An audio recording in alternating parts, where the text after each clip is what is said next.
Pernahkah kamu dengar cerita tentang sebuah kapal di Selat Sunda, yang berlayar di tengah malam, tapi tak pernah sampai ke tujuan? Mereka menyebutnya, kapal hantu. Bukan kapal karam, bukan juga kapal legenda yang hilang di peta. Ini adalah kapal yang masih berlayar, membawa penumpang-penumpang yang wajahnya pucat, dan tak punya bayangan. Banyak yang bilang, kalau kamu sampai naik kapal ini, kamu gak akan sadar di awal. Semuanya terasa normal, sampai kamu mulai melihat hal-hal yang gak masuk akal. Dan saat bayanganmu sendiri mulai menghilang, itu artinya jiwa kamu sudah setengah dimiliki kapal itu. Malam ini, gue bakal ceritain pengalaman gue sendiri. Perjalanan pulang yang seharusnya biasa saja, berubah jadi malam paling mengerikan dalam hidup gue. Gue Andre, dan inilah kisah gue terjebak di kapal hantu Selat Sunda, penumpang yang tak punya bayangan. Malam itu laut Selat Sunda benar-benar tenang.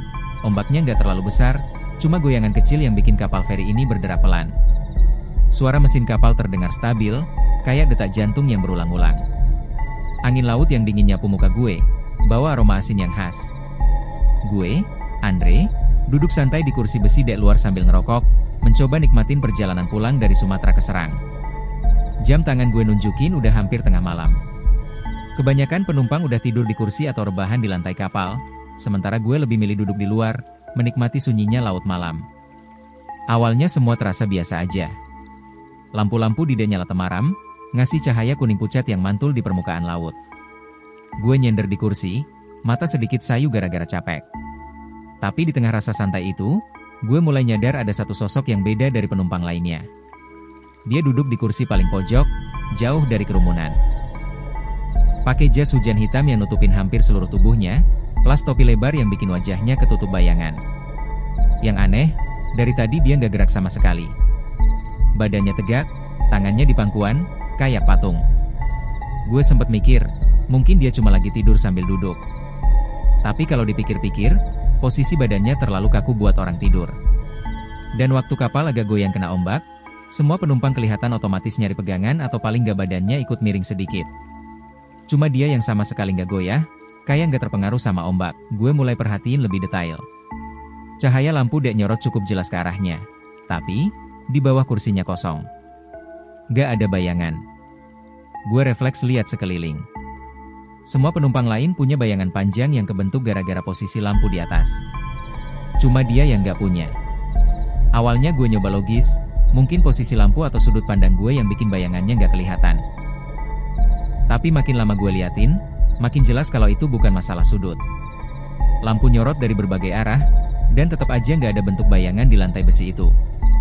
Gue mulai ngerasa bulu kuduk meremang. Rokok di tangan gue yang tadi enak-enak dihisap sekarang kerasa hambar, apinya nyala redup ke bawah angin, tapi gue nggak mau matiin. Entah kenapa, rasanya gue butuh sesuatu buat nenangin diri. Suara ombak yang tadinya nenangin malah mulai kedengeran kayak bisikan. Angin laut tiba-tiba dinginnya nusuk ke tulang. Gue nyoba ngedipin mata, berharap itu cuma ilusi gara-gara ngantuk, tapi pas gue buka mata lagi, dia masih di sana. Posisi duduknya nggak berubah, kepala sedikit nunduk, topi nutupin setengah wajahnya. Sesekali gue lihat ada penumpang lain lewat, tapi anehnya mereka kayak nggak ngelirik ke arahnya sama sekali. Kayak, dia nggak ada di sana. Gue mulai mikir, apa cuma gue yang bisa lihat dia? Rokok gue hampir habis, gue buang puntungnya ke laut, mata masih nggak lepas dari sosok itu. Dan di detik terakhir sebelum gue berdiri mau pindah tempat duduk, gue ngerasa dia sedikit mengangkat kepalanya. Bukan banyak, cuma cukup buat nunjukin satu hal yang bikin jantung gue berhenti sepersekian detik. Dari bawah topi itu, gue bisa ngelihat kilatan cahaya merah, kayak sepasang mata yang nyala di kegelapan. Gue langsung duduk lagi, pura-pura nggak lihat, tapi telapak tangan gue dingin, dan rasanya udara di sekitar jadi berat. Gue nggak tahu malam itu bakal jadi awal dari sesuatu yang nggak pernah gue bayangin sebelumnya. Sekitar jam 12:30 malam, udara di dek luar makin menusuk tulang. Angin laut yang tadi terasa segar, sekarang bawa dingin yang nyelusup sampai ke ujung jari. Penumpang di sekitar gue sebagian besar udah terlelap, ada yang meringkuk di kursi, ada juga yang nyelimutin diri pakai jaket atau sarung. Lampu-lampu di dek cuma nyala beberapa, sisanya meredup, bikin suasana makin sepi dan muram. Gue udah mau berdiri buat pindah ke dalam, nyari tempat yang lebih hangat, ketika telinga gue nangkep sesuatu yang aneh. Awalnya gue kira cuma suara angin yang nyapu dek kapal, tapi makin gue perhatiin, suara itu jelas-jelas punya irama. Lembut, pelan banget, hampir kayak berbisik. suara perempuan. Dia nyanyi. Tapi bukan nyanyi biasa. Nadanya nggak wajar, kayak ada getar serak bercampur desisan, seolah setiap kata ditarik panjang-panjang.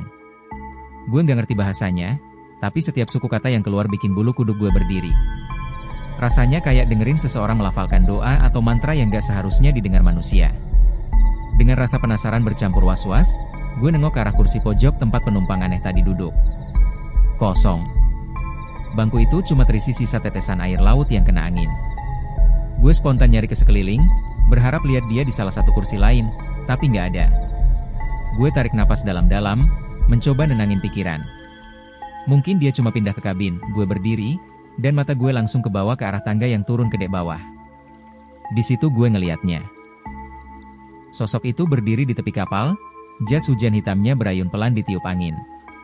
Kepalanya nunduk, seolah lagi ngeliatin permukaan laut yang hitam pekat. Suara nyanyiannya sekarang makin jelas, nadanya naik turun dengan pola yang sama sekali asing buat gue. Gak ada melodi yang bisa diikuti, cuma alunan suara yang terasa. Salah. Jantung gue mulai berdegup kencang. Gue pengen teriak manggil petugas, tapi tiba-tiba kaki gue terasa berat, kayak ada yang nahan dari bawah. Napas gue jadi pendek-pendek, dan perasaan gak enak mulai nyelip di dada. Gue berdiri terpaku, gak bisa maju, gak bisa mundur. Dia terus nyanyi. Suaranya makin rendah, makin pelan, tapi setiap kata yang keluar kerasa kayak nembus telinga langsung ke otak. Gue gak ngerti artinya, tapi gue bisa ngerasain, seolah setiap suku kata itu punya beban, narik gue buat gak beranjak dari tempat gue berdiri. Lalu, tiba-tiba, dia berhenti. Sunyi. Cuma suara mesin kapal yang terdengar, tapi itu pun kerasa jauh. Perlahan, dia mulai memutar kepalanya ke arah gue. Gerakannya lambat, terlalu lambat untuk ukuran manusia normal. Saat wajahnya menghadap gue sepenuhnya, gue ngerasa darah gue berhenti mengalir. Dari bawah tepi topinya, 2 titik merah menyala muncul, matanya. Bukan merah biasa, tapi merah seperti bara api yang berkobar, berdenyut, seakan punya nyawa sendiri. Tatapan itu langsung ngunci ke mata gue, bikin gue gak bisa berkedip. Pandangan kami bertemu cuma beberapa detik, tapi rasanya kayak berjam-jam. Ada sesuatu di balik tatapan itu, sesuatu yang lapar. Gue bisa ngerasain hawa dingin nyebar dari ujung jari kaki sampai tengkuk gue. Entah gimana, di tengah ketakutan itu, otak gue tiba-tiba sadar, gue nggak sendirian di kapal ini, dan apapun dia, itu bukan manusia.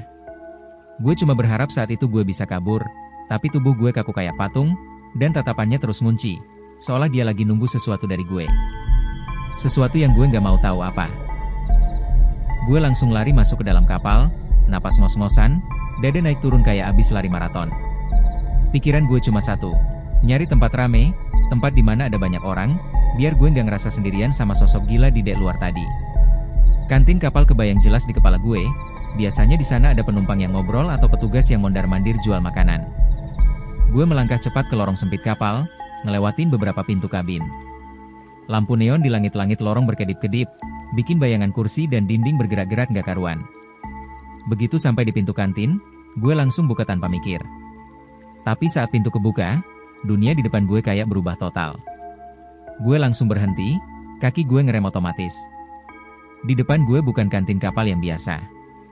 Gak ada mesin kopi, gak ada kursi besi berlapis busa, gak ada bau mie instan yang biasanya nyebar. Yang ada malah ruangan panjang berisi deretan kursi kayu tua, tersusun rapi, menghadap ke arah jendela yang tertutup rapat. Udara di ruangan itu dingin banget, bukan dingin angin laut, tapi dingin lembab kayak masuk ke gudang yang udah lama nggak dibuka. Bau amis menyengat menusuk hidung, mirip bau darah campur air laut yang basi. Gue berdiri kaku di ambang pintu, otak gue masih nyoba mencerna apa yang gue lihat.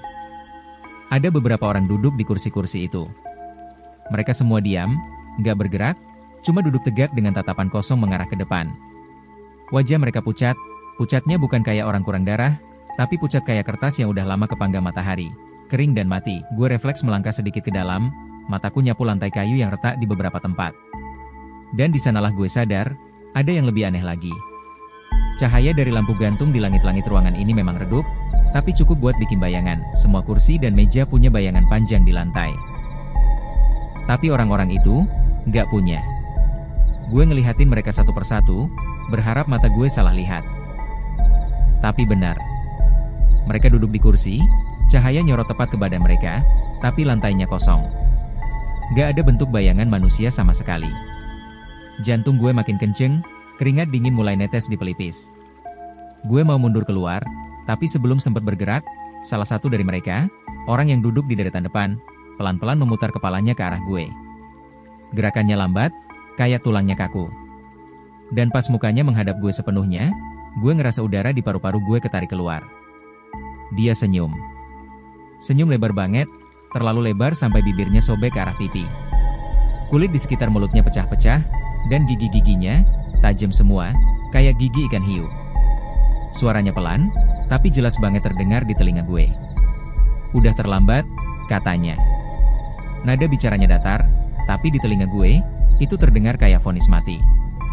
Gue mundur selangkah, tangan gue nyari pegangan di kusen pintu. Jantung gue berdebar gak karuan, kaki gue gemeter. Gue gak berani lama-lama di situ. Dengan cepat gue nutup pintu itu rapat-rapat, dan napas gue ngos-ngosan kayak abis berlari sejauh 1 kilometer. Gue berdiri beberapa detik, nyoba nenangin diri. Saat akhirnya gue buka pintu lagi, ruangan di dalam udah berubah. Kantin kapal yang biasa gue kenal ada di depan mata. Bau kopi instan langsung nyambut, petugas berdiri di balik meja kasir, dan beberapa penumpang lagi makan mie cup sambil ngobrol. Gue berdiri bengong di pintu, rasanya otak gue berusaha nolak apa yang baru aja gue lihat. Tapi bau amis dari ruangan tadi masih nempel di hidung gue, dan suara, udah terlambat, itu masih jelas terngiang di kepala. Gue tahu, barusan gue bukan cuma nyasar. Gue baru aja melangkah ke tempat yang seharusnya nggak ada di kapal ini. Gue coba santai, beli kopi, duduk di pojok sambil ngatur napas. Uap panasnya naik pelan-pelan, tapi pas gue lihat ke meja, mata gue langsung nyangkut. Gelas kopi gue nggak ngeluarin bayangan sama sekali. Gue sempat mikir ini cuma karena lampu kapal remang-remang, tapi logikanya tetap harus ada bayangan walau sedikit. Refleks, gue langsung lihat ke tangan gue sendiri yang lagi nyentuh meja. Demi Tuhan, bayangan gue mulai pudar. Awalnya cuma tipis, kayak dihapus pelan-pelan, tapi makin gue perhatiin, makin samar sampai nyaris nggak kelihatan sama sekali. Gue langsung narik tangan gue dari meja, jantung gue deg-degan gak karuan. Pikiran gue kacau. Gue nyoba ngajak ngobrol penumpang di sebelah gue, cowok parubaya, rambutnya aut-autan kayak belum tidur berhari-hari. Gue nyentuh bahunya, "Mas, lihat nggak? Bayangan gue." Dia langsung nyentak, matanya melotot, terus buru-buru nunduk. Suaranya pelan, hampir cuma bisa kedengeran sama kuping gue. "Kalau bayangan hilang, berarti jiwa lu udah setengah di kapal ini." Gue bengong, maksudnya apaan? Dia nggak jawab. Malah makin nunduk, pura-pura tidur, tapi gue yakin banget tangannya gemeter. Belum sempet gue nyelesain pertanyaan, tiba-tiba lampu kapal mati. Gelap total. Yang tadinya cuma suara mesin dan ombak, sekarang hening banget. Sampai akhirnya, suara mesin kapal juga berhenti. Gue nahan napas. Dari luar, kedengeran suara banyak orang ketawa. Tapi ini, bukan ketawa manusia normal. Ketawanya cempreng, panjang, kadang berubah jadi kayak lolongan. Ada yang ketawanya patah-patah, kayak suara kaset rusak. Ada juga yang ketawanya dari nada tinggi terus ngedecrescendo pelan, bikin bulu kuduk gue naik sampai kepala. Penumpang-penumpang lain juga mulai gelisah. Ada yang langsung meluk tasnya, ada yang nutup telinga, bahkan ada yang merem sambil mulutnya komat-kamit kayak baca doa. Gue sendiri cuma bisa duduk kaku, ngerasain dingin yang makin merayap dari ujung kaki ke punggung. Tiba-tiba, di gelap itu, gue ngerasa ada sesuatu lewat di belakang gue. Gak nyentuh, tapi hawa dinginnya kayak menusuk tulang. Bulu-bulu halus di tengkuk gue langsung berdiri. Gue nyoba nengok, tapi yang gue lihat cuma siluet tipis, kayak asap hitam, melintas cepat di antara kursi penumpang. Ketawanya makin dekat. Gue bisa bedain, ada yang suaranya dari luar kapal, tapi ada juga yang udah masuk ke dalam kabin. Gue mulai nyium bau anyir, campuran amis darah sama bau besi karatan. Nafas gue pendek-pendek, otak gue udah mikir buat kabur, tapi, kabur kemana? Kapalnya lagi berhenti di tengah laut. Tiba-tiba, suara langkah kaki kedengeran jelas di lantai kayu kapal. Pelan, tapi berat, tok, tok, tok, kayak seseorang, atau sesuatu, lagi jalan mendekat. Gue gak berani nengok, tapi dari sudut mata, gue lihat sosoknya. Tinggi, kurus banget, Kulitnya pucat, matanya bolong kayak rongga kosong. Dia berhenti pas di belakang kursi gue, dan tanpa suara, tangannya yang panjang banget mulai ngarah ke bahu gue. Gue pengen teriak, tapi tenggorokan gue kayak dikunci. Saat jarinya hampir nyentuh, lampu kapal nyala lagi. Tapi, gak ada siapa-siapa di belakang gue nengok ke meja, kopi gue masih ada. Tapi gelasnya sekarang bukan gelas putih kayak tadi, melainkan cangkir kayu tua, warnanya hitam pekat, dan di dalamnya, ada cairan merah gelap yang pelan-pelan beruap. Gue tahu persis, itu bukan kopi. Lampu kapal kembali menyala, tapi rasanya gak ada yang sama lagi. Warna cahayanya pucat kayak lampu rumah tua, dan bukannya bikin lega, malah bikin bulu kudu gue berdiri. Gue muter kepala, nyari penumpang lain, tapi semua orang yang tadi gue lihat udah gak ada. Gak ada lagi ibu-ibu yang jualan gorengan, gak ada bapak-bapak yang tadi sibuk ngobrol. Mereka semua diganti sama sosok-sosok berwajah pucat, kulitnya kayak gak pernah kena matahari. Tatapan mereka kosong, kayak boneka yang matanya cuma menatap lurus tanpa nyawa. Langkah kaki gue makin cepat, napas udah gak teratur. Gue nyoba manggil, "Pak, Bu, ada apa ini?" Tapi nggak ada yang nyaut. Mereka cuma berdiri di lorong, memandang gue dengan kepala sedikit miring, seperti lagi nunggu sesuatu dari gue. Ada yang senyum tipis, tapi senyum itu dingin, kayak senyum orang yang udah nggak peduli sama hidup. Gue panik, langsung lari ke dek luar. Harusnya dari situ gue bisa lihat laut, mungkin daratan atau lampu mercusuar. Tapi yang gue lihat cuma kabut, tebal banget, nyelimutin semua arah. Gak ada garis horizon, gak ada ujung. Udara di luar dek dingin menusuk tulang, dan entah kenapa, baunya asin bercampur anyir darah. Gue teriak minta tolong, suara gue nyaring sampai bikin tenggorokan perih, tapi gak ada jawaban. Suara gue malah kayak ditelan kabut itu. Gue coba lihat ke air, tapi gak kelihatan gelombang sama sekali. Airnya rata kayak kaca, hitam pekat. Gue mulai ngerasa kepala gue pusing, seakan laut itu lagi narik pandangan gue masuk ke dalamnya. Dan di ujung dek, dia berdiri. Penumpang berseragam jas hujan hitam itu. Wajahnya masih sama seperti pertama kali gue lihat. Pucat, basah, matanya tajam tapi senyumnya aneh, kayak udah tahu semua hal yang gue pikirin. Tangannya pelan-pelan naik, melambai ke arah gue. Gerakannya lambat, terlalu lambat, bikin gue merinding. "Selamat datang di kapal ini," suaranya pelan, tapi entah kenapa bisa jelas banget masuk ke telinga gue, kayak langsung dibisikin dari belakang kepala. Gue mundur satu langkah, tapi kaki gue berasa berat, kayak ada sesuatu yang nahan. Gue lihat ke bawah, bayangan gue di lantai dek, hilang. Gak ada. Cuma ada cahaya lampu pucat yang memantul di permukaan basah, dada gue sesak. Baru gue sadar, semua penumpang pucat di belakang gue juga gak punya bayangan. Mata mereka satu persatu mulai melirik ke arah gue, seolah gue sekarang udah sama kayak mereka. Gue mau lari, tapi langkah gue malah ngebawa gue maju, mendekati pria jas hujan itu. Dia senyum lebar, dan dari balik jasnya, gue lihat air menetes, bau amis makin nyengat. "Kapal ini," katanya pelan, "bukan feri yang lo kira. Ini kapal yang berlayar selamanya di Selat Sunda, nyeret orang-orang yang kehilangan bayangan, supaya selamanya terjebak di sini." Jantung gue kayak mau meledak. Gue coba teriak, "Gak," tapi suara gue gak keluar.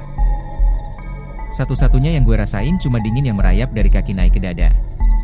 Dan detik itu gue sadar, gue udah gak lagi di dunia yang sama. Gue udah jadi bagian dari kapal ini. Sekarang, gue salah satunya. Saya Joe, dan ini adalah Radio Horor AI, tempat di mana suara-suara gelap tidak pernah benar-benar hilang. Matikan lampumu. Tapi jangan pernah mematikan kewaspadaanmu. Sampai jumpa di malam yang lain. Jika kamu masih di sini. Jika Anda pecinta horor sejati, subscribe sekarang dan nyalakan lonceng notifikasi agar tidak ketinggalan cerita terbaru.